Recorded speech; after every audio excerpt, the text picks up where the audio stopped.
I don't want to waste too much time with a long intro. I just want to quickly go over my favorite visual novels that released in English in 2024 based on a meme template edited by an online buddy, April 17th, aka the biggest Cafe Cella's Mei Hyuchidinai fan that I know. The first category we have is Biggest Surprise. Lilia Natsuka Painting Lies is so far the first and only Yuri Girls Love visual novel I've completed. In theory, I feel like I should like Yuri VMs more, as there are a handful of anime that were either Yuri bait or straight up Yuri that I liked. However, most Yuri visual novels I just couldn't get into, like Flowers, Seabed, and Oshirabu. I ended up picking up Lilia Natsuka on a whim just because it seemed like an unusual front-wing title, and I was fully expecting to likely refund it within Steam's 2-hour maximum refund time frame. Turns out things were quite the opposite, as I liked the interactions between the main two heroines right from the beginning, which were surprisingly wholesome and unique. Their role in using paintings to solve emotional issues for lesbian couples was compelling. The emotional character development was surprisingly good as well, veering into Nakige territory at times, especially with Natsuka, who has one of the most unexpectedly dark backstories despite her overly positive personality. I really liked how the relationship between her and Lilia was both formed and important to both of them throughout the story. The next category is Best Romance. I have to be honest, I was kind of disappointed in Amanatsu as a whole. A lot of people hype up Azarashi Soft because they love the Amakano series a lot for some reason. The Amanatsu series honestly interested me more because it was written by the Making Lovers writer. However, I thought the humor was incredibly hit or miss, with the side male characters being exceptionally cringe. I also wasn't super into two of the main love interests, the tsundere cousin or even the thick weird girl, which you would think would be my favorite.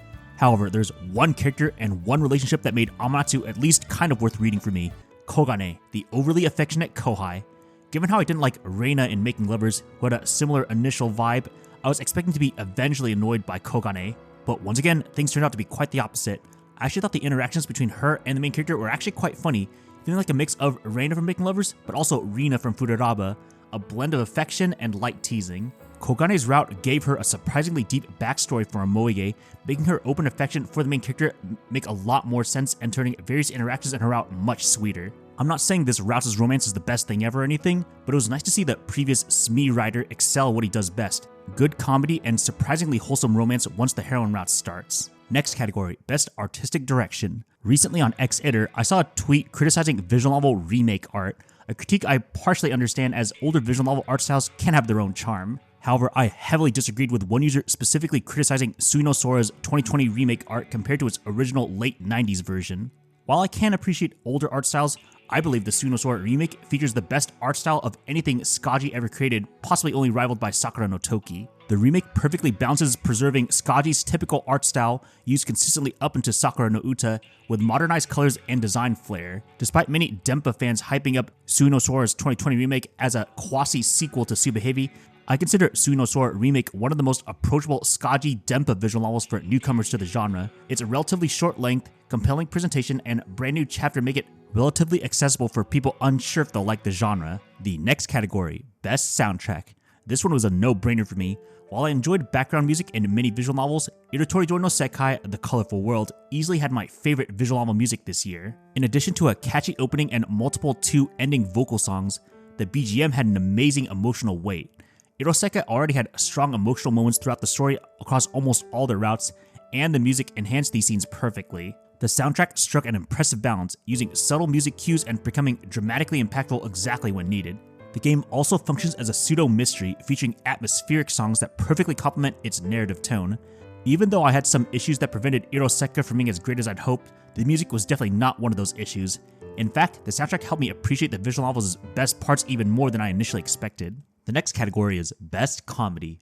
Technically, since Destiny Star Girlfriend 2 and 3 came out at the exact same time, choosing between them is difficult. Overall, Destiny Star Girlfriend 2 is probably funnier, but Destiny Star Girlfriend 3 has the most surprisingly good amount of humor centered on its main girl, Kanako, a character I previously did not care much about. Who knew that making a girl an open pervert and tying her magical girl powers to that trait while still maintaining her as a loyal and wholesome character could lead to such entertaining storytelling? This approach transformed Kanako from a forgettable character to me to an unexpectedly funny and compelling one. The next category I have is Best Story. As of this video, I'm still technically going through the main story, but I'm pretty far into The Shell Part 2 Purgatorio. I already liked The Shell Part 1 released in 2023, as I never checked out the Kara no Shoujo series before that point. This Shirvune HD re-release with a brand new translation partnered with Lemniska increased my interest in finally picking up the series, especially since they're supposedly going to be doing the third game possibly in 2025. The Shell Part 2, or Kara no Shoujo the second episode HD, released in 2024, has continued to be a great treat for me. I like its focus on a murder mystery that spans decades in universe from a small village and even connects to Innocent Grace's first mystery visual novel, Cartagora, with a fun cameo from one of the few likable characters in Toji, as well as KNS1's Kuchiki family in the extended flashback. While the early flashback was a bit too long towards the beginning, it had really fun character interactions between the main group of friends, way better than a lot of main characters from the first game if I had to be honest. So far, there have been fewer quote-unquote out-of-pocket H scenes, with most I've seen actually legitimately dealing with character development and relationships. The actual mystery itself is also quite interesting, though Kara no Shoujo 2 feels more like a spin-off compared to the original game, as it's clearly putting off the final loose ends of the first game's true ending. The Shell 2 is a very consistently dark, down-to-earth, but not too edgy mystery story with little to no supernatural elements, which is always a plus for me, especially with how decently well-paced the Shell 2 is. The next category is Best Side Character. Aoitori is a visual novel that I consider one of the more underrated titles released in English this year. While it unfortunately does not excel in any particular category enough to mention more than once, I can highlight my favorite side heroine, Mikako. Although Mikako technically shares a route with her sister Risa, she remains a side character in the grand scheme of the game's themes. What I appreciate about Mikako is her pure savagery.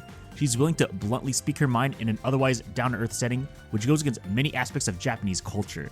In a story where the main character Ritsu has mixed feelings about being a pleasure priest who cures girls psychologically through sex, Mikako stands out as one of his true friends with benefits from the start. Their relationship allows Ritsu to be himself while still engaging in mutually beneficial sexual encounters. While I enjoyed Mikako's role in Risa's route, I found myself wishing she actually had her own route. There's some surprisingly emotional scenes from Mikako herself, which made the lack of a dedicated Mikako route even more disappointing. Admittedly, though, to quote Mikako herself, she considered herself emotionally defunct, so perhaps a full heroine route for her wouldn't have worked. Regardless, Mikako's extreme bluntness made her screen time consistently entertaining as a side character. The next category is Favorite CG. Another visual novel I'm glad I was able to talk about at least once this year was Mashiro Ero Symphony. Many people hyped this up as a classic moe, and I can certainly see why. The HD remaster translated by Shirvune shows that its characters and melodrama hold up surprisingly well even over 15 years later. As for my favorite CG, there are many to choose from this visual novel due to the pretty graphics, but I have to highlight a goofy scene featuring one of my new favorite heroines, Ange, the quirky maid. This CG seems simple on the surface, just a super deformed illustration where she's sweeping back and forth over an orange background. However, this SD CG perfectly encapsulates Ange's character in Mashaphony. The scene occurs immediately after the main character and Ange have sex for the first time. She's so excitedly over the moon that she needs to do what she does best, maid cleaning, while getting the excitement of her first time out of her system. It's really funny, but also incredibly cute. The seemingly simple CG emphasizes exactly why I love Ange so much, especially in her route. The next category is my favorite protagonist. The first two Criminal Border visual novels combined are basically in my top 10 of all time, and I expect them to go even higher once Third Offense and Life Sentence release, hopefully in 2025. In particular, this year had the English translation of Second Offense, which continues the development of my biggest pleasant surprise protagonist of the decade, Itsuki. He initially started as an introverted hetare otaku who almost considered assaulting his toxic childhood friend at the beginning of First Offense.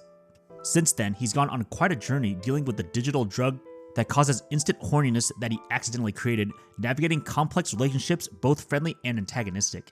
In Second Offense, coming off a pretty depressing ending from the first title, Itsuki bounces back, moves forward, and even properly befriends a Yakuza's daughter. He continues to be surprisingly proactive, yet morally gray in how he approaches things. Two qualities I really appreciate in a protagonist of a story-heavy game. While he's definitely still growing, I've heavily enjoyed his progress thus far. As said earlier, he remains one of the most pleasant surprise visual novel protagonists I've seen in recent years. The next category is my favorite main heroine. When I first read Destiny Star Girlfriend 1 in late 2023, Maya quickly became my favorite girl. She has that nice, goofy, weird humor I really enjoy, while also being a secretly wholesome, nice girl, despite originally being on the antagonist's side. The release of Destiny Star Girlfriend 2 this year showcased her incredible potential, making her one of my top 5 favorite visual novel heroines of all time as an open, weird girl fan. And Destiny Star Girlfriend 2, her route also allows us to see her quirky goofiness even more, shaped by her naive and dark upbringing along with her blunt warrior personality. This was a constant delight. The romance between her and the main character, Seiji, is surprisingly wholesome. She has a natural big sister-like caring attitude, and their teamwork with the magical girl stuff is probably my favorite in the whole series. While I had some minor issues with how the romantic and sexual relationship with Seiji started, the hilarious yet cute confession scene mostly made up for my initial reservations. The next category I have is Best Route. The only visual novel to be represented twice in this video is Iroseka. For most people who like this game, it's Shinku and her route that stand out the most. While I do overall like it, I have many issues preventing it from being one of my all-time favorite true routes in visual novels. However, my favorite route ended up being the non-true route that clearly had the most effort put into it, Kana's. In the common route, I liked Kana a lot due to her hilarious, goofy weirdo antics. As someone who also liked the redhead Asaho in the previous favorite title, Hoshimemo, I was afraid Kana's route would be similarly underwhelming to Asaho's. Thankfully, that was not the case at all. In my opinion, Kana has by far the most character development and the most consistently emotional story in Irotoridori no Sekai. Without giving too much away, considering how overly genki and weird she acts, you would not expect how surprisingly depressing yet oddly relatable her drama is. It's a unique take on the importance of family and how certain relationships can affect someone's psyche. The main character going through a long, slow process of helping heal her was quite satisfying in the end. This route had 3 extensive flashbacks, and I was quite into all of them, though perhaps the last one was a bit unnecessarily long. All 3 were relevant to the route's themes and Kana's direct development, with the second one being one of my favorite flashbacks in visual novels now. Everything led to a surprisingly happy ending that actually felt earned for once in a Nakige visual novel. It helps that there's a consistent use of magic from the beginning of the VN instead of just vague foreshadowing like in visual arts key titles. And now the final category, what was my favorite visual novel of 2024? If we just go off what actually released in English this year, this is a no-brainer. It's pretty easily Nukatashi 2. I wanted to put Nuki 2 on more categories for this year, but I did QA testing for the English translation in late 2023, so I figured the fairest thing I could do was just limit Nuki 2 to one category for 2024. Nukatashi 1 and 2 are easily my favorite modern visual novel series and duology in media ever. This series has a great mix of hilarious, over-the-top comedy, well-paced narrative, and surprisingly wholesome themes, which you would not expect considering the setting takes place on an island that enforces sex in a dystopian way. As for Nuki 2 in particular, while it's generally more liked than the original, I still slightly prefer the first game due to its consistency. Nukatashi 2 has more pacing issues and a few routes and aspects I didn't like with slightly more inconsistent quality. However, that does not diminish how great Nuki 2 is otherwise, as its good points are arguably better than Nuki 1's. The humor is somehow even better, with my favorite character Misaki outdoing herself with hilariously stupid lines. Nuki 2 delves into the minorities part of this particular society, including one of the best uses of LGBT in a Japanese visual novel where the devs actually have the balls to make an LGBT person a compelling villain, especially compared to how representation is done in Western media.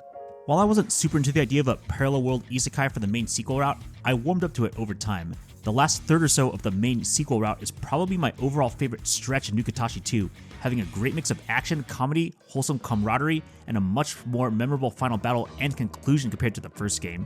In general, Nukatashi 2, in addition to being funny, is just more wholesome. While it means there's more slice of life and fewer action scenes due to the main plot of the first game being resolved, as someone who loves wholesome comedy slice of life like Majikoi, you're not going to see me complain when it's this good.